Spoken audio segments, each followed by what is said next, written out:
Shalom, salam sejahtera untuk kita semua. Pada kesempatan malam hari ini, saya akan membahas di dalam Pengkhotbah 3 ayat 1 ayat 11. Tetapi kalau saudara-saudara yang terkasih di dalam Tuhan Yesus Kristus, kalau kita membaca di dalam Pengkhotbah 3 ayat 1 dikatakan bahwa untuk segala sesuatu ada masanya, untuk apapun di bawah langit ada waktunya. Tetapi di ayat 11 dikatakan bahwa apa yang Allah buat indah pada waktunya. Dan saya akan membahas tentang apa sih waktu itu. Di dalam Pengkhotbah bilang ada waktu untuk lahir, ada waktu untuk meninggal, ada waktu untuk ditanam, ada waktu untuk dicabut yang ditanam. Dan kalau kita membicara tentang Pengkhotbah ini, dia berbicara tentang waktu. Yang menjadi pertanyaan dalam hidup kita adalah apakah waktu itu? Apa sih waktu itu? Dan saya percaya bahwa waktu itu sangat melekat di dalam setiap kehidupan kita. Dan apa yang kita kerjakan, apa yang kita lakukan, apa yang kita perbuat, kita menggunakan waktu. Tetapi yang menjadi pertanyaan dalam hidup kita adalah apa sih waktu itu? Dan seorang teolog namanya Agustinus, ketika orang bertanya kepada waktu, dia tidak tahu apa itu waktu. Dan kalau saya menyederhanakan bahwa waktu itu adalah sebuah proses. Ketika kita melakukan segala sesuatu, itu kita menggunakan waktu. Dan waktu bagi saya adalah sesuatu berkat yang diberikan untuk manusia. Dan kebanyakan orang, waktu istilahnya bilang, time is money. Saya tidak percaya hal itu, karena waktu bukan hanya sekedar uang, tetapi waktu adalah berkat Tuhan. Waktu adalah sesuatu yang berguna, yang Tuhan kirim atau Tuhan berikan kepada manusia untuk manusia merespon bahwa waktu itu sangat berguna di dalam setiap kehidupan kita. Dan kalau kita bicara lebih lanjut bahwa waktu manusia dengan waktu Tuhan itu kadang sangat bertentangan. Contohnya di dalam Gabriel berbicara kepada Maria, "Maria, engkau harus mengandung." Tetapi seorang Maria, dia bilang belum waktunya. Berarti antara waktu Tuhan dengan waktu manusia itu sangat bertabrakan.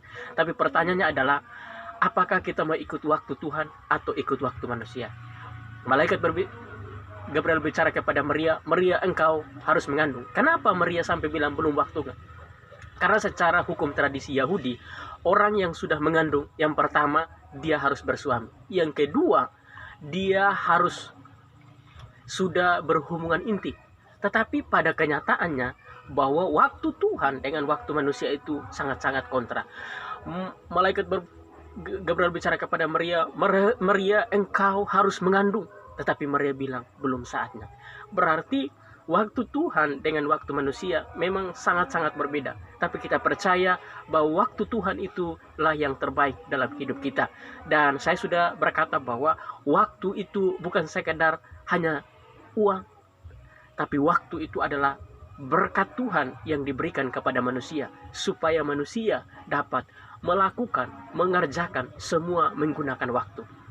Dan saya percaya bahwa di dalam Mazmur 90 ayat 12 dikatakan bahwa ajarlah aku menghitung hari-hari aku sedemikian supaya aku memperoleh hati yang bijaksana. Musa menulis itu supaya dengan hidupnya dia mempergunakan waktu dengan baik. Dia mempergunakan segala yang terbaik untuk memberikan kepada Tuhan. Karena dia tahu bahwa waktu itu sangat berarti dalam hidup dia. Waktu bukan sekedar uang, waktu bukan hanya sekedar sesuatu yang kita kerjakan dalam hidup ini, tapi waktu adalah sesuatu berkat yang daripada Tuhan yang diberikan kepada manusia supaya manusia respon untuk melakukan semua yang terbaik dalam hidup dia. Dan waktu yang berikut adalah waktu itu adalah sebuah kesempatan. Apapun yang kita kerjakan, apapun yang kita perbuat, masih setiap manusia punya kesalahan. Tapi Tuhan memberikan kita kesempatan supaya kita belajar dari tidak bisa menjadi bisa, dari tidak mampu menjadi mampu. Itulah sebuah kesempatan yang Tuhan berikan kepada kita. Kalau kita masih diberikan nafas kehidupan sampai saat ini, itu karena kesempatan yang Tuhan masih berikan kepada kita. Kalau Tuhan masih memberikan kita semua hidup yang kita jalani saat ini, itu karena Tuhan masih memberikan kita kesempatan. Untuk apa? Untuk kita datang di hadapan Tuhan. Untuk kita apa? Untuk kita datang mau memuliakan Dia. Untuk apa? Untuk kita belajar bahwa dosa itu selalu kontra dengan apa yang Tuhan kehendaki. Saudara-saudara yang terkasih dalam Tuhan Yesus Kristus, di mana saja saudara-saudara berada, kalau saudara-saudara menonton video ini, bahwa waktu itu adalah sebuah berkat, waktu itu adalah kesempatan, maka pergunakan waktu sebagai kesempatan untuk memuliakan Tuhan. Dan seorang teolog pernah berkata bahwa apapun yang kita kerjakan, yang utama adalah memuliakan Tuhan. Dan yang kedua, apapun yang kita perbuat harus berguna atau berfaedah bagi banyak orang. Dan apapun yang kita kerjakan harus tidak terikat dengan dosa. Berarti kesempatan yang Tuhan berikan kepada kita, kita melakukan 3 poin itu. Dan waktu yang berikut adalah sebuah catatan. Apapun yang kita kerjakan, apapun yang kita perbuat, semua dicatat oleh Tuhan. Mungkin orang tidak tahu apa yang kita perbuat. Mungkin orang tua tidak tahu apa yang kita perbuat. Mungkin suami tidak tahu apa yang kita perbuat. Mungkin istri tidak tahu apa yang kita perbuat. Mungkin guru tidak tahu apa yang kita perbuat. Mungkin hamba-hamba Tuhan tidak tahu apa yang kita perbuat, tapi Tuhan tahu apa yang kita perbuat. Di dalam Ibrani 4 ayat 13 bahwa segala sesuatu terbuka dan telanjang di hadapan Tuhan. Tidak ada yang tersembunyi, dan kepadanya kita berikan pertanggungjawaban di hadapan Allah. Jadi waktu adalah berkat Tuhan, waktu adalah kesempatan, dan waktu adalah catatan. Mungkin kita melihat Tuhan sebagai Tuhan itu kasih, tapi ingat baik-baik bahwa Tuhan itu adalah adil. Apapun yang Dia sudah perintahkan, apa yang sudah tertulis di dalam kitab suci, pasti Dia akan menghukum orang-orang yang tidak taat kepadanya. Kalau kita adalah orang-orang yang tidak taat kepada Tuhan, mulai dengar ini khotbah bahwa engkau harus bertobat. Karena segala sesuatu terbuka dan telanjang di hadapan Tuhan. Tidak ada satupun yang tersembunyi, dan kepadanya kita diberikan pertanggungjawaban. Lambat atau cepat, kita pasti mati.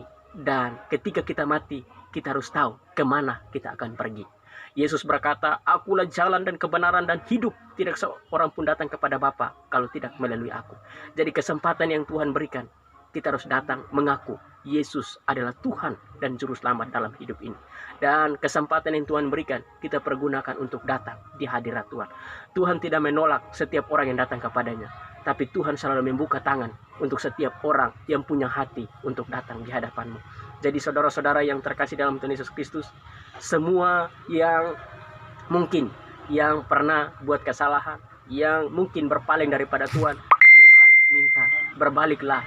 Dan setiap orang yang datang kepadanya, Dia selalu mengasihi, Dia selalu mengampuni setiap pelanggaran-pelanggaran kita. Ingat baik-baik bahwa semua kita di dunia ini pasti akan kembali, dan kita akan meninggal. Dan kita harus tahu kemana kita akan pergi. Orang-orang Kristen yakin dan percaya bahwa ketika mereka mati, Tuhan sudah menyediakan tempat bagi mereka. Yesus berkata, I am the way, I am the truth, I am the life. Akulah jalan, akulah kebenaran, dan akulah hidup. Tidak seorang pun datang kepada Bapa kalau tidak melalui aku. Yesus satu-satunya jalan. Kalau saudara mau pergi ke surga, Dia adalah jalan. Saudara mencari kebenaran, Dia adalah kebenaran. Saudara mencari hidup, Dia adalah sumber hidup. Jadi percayalah kepada Yesus Kristus. Waktu adalah berkat Tuhan. Waktu adalah kesempatan. Dan waktu sebuah catatan yang terus kita respon untuk datang di hadapan Tuhan. Tuhan berjanji bahwa setiap orang yang percaya kepadanya tidak binasa, melainkan memperoleh hidup yang kekal. Percayalah kepada Yesus Kristus, karena Yesus Kristus berjanji bahwa setiap orang yang percaya kepadanya tidak akan binasa, tapi melainkan memperoleh hidup yang kekal. Haleluya!